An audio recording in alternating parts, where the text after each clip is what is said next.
Like in many African countries, buildings occasionally collapse in Kenya, usually due to poor construction. But this is one of the worst single incidents in recent years. The 6-story block collapsed amid torrential rains on Friday. Actually, getting to the site was a challenge for emergency services. The roads into the suburb are potholed and flooded. Incredibly, more than 130 people were pulled out alive in the first few hours. But by Sunday, hopes were dwindling for those still trapped. Huruma is one of the poorest suburbs in Nairobi, and in an effort to provide cheap housing, some people cut corners. Government has confirmed that the building that collapsed had no occupation permits and had no planning permits as well. They're concerned about residents living around this area, saying that these houses are poorly constructed, and at the moment, hundreds are currently evacuating. The unfortunate bit is that some of our people also go for people who are not qualified, who are claiming to be engineers. Some of the contractors might also be not qualified. If you look at these structures, the way they are, sometimes very difficult even to access, which means even our planning department of the Nairobi County might not even be aware of what is happening down here. The tragedy is fueling criticism of the city's policies toward building controls and providing adequate drainage for the sprawling capital. 3 days of rain have flooded key roads in Nairobi, all but crippling parts of Nairobi. There have been other deaths reported in recent days.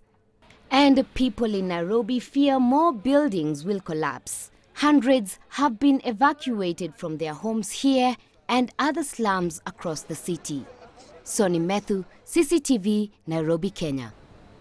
Well, let's get more now on that developing situation in Nairobi. And Soni, Methu is still following developments on that story. Soni, 12 people so far have died in that building collapse in Huruma there in Nairobi. What's the latest on the rescue efforts?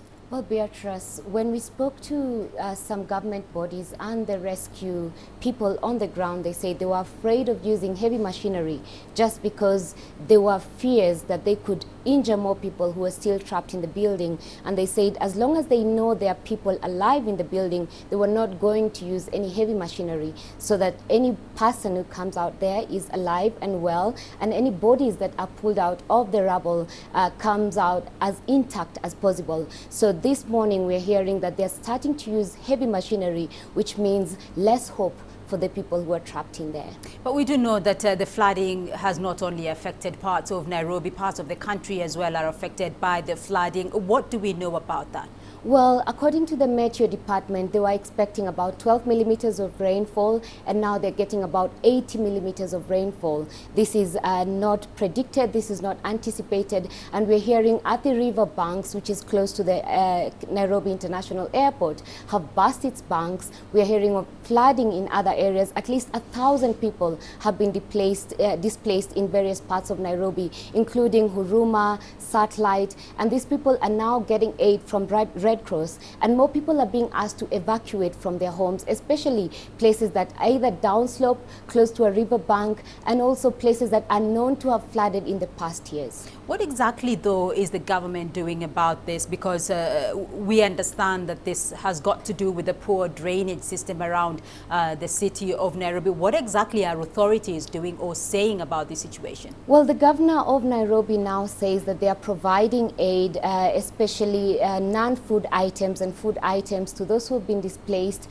and those who need the aid from government. However, they are encouraging people to move out of those places that I mentioned earlier. And also, Kenyans are complaining that not enough resources have been put towards these efforts. At least 15 billion Kenya shillings was set aside for this expected El Nino torrential rains, and not so much is being done on the ground, according to those we spoke to and according to those who have been affected. So a lot of complaints about how government is handling this, but according to government, we are handling it better than previous flooding or previous torrential rains that have affected the country.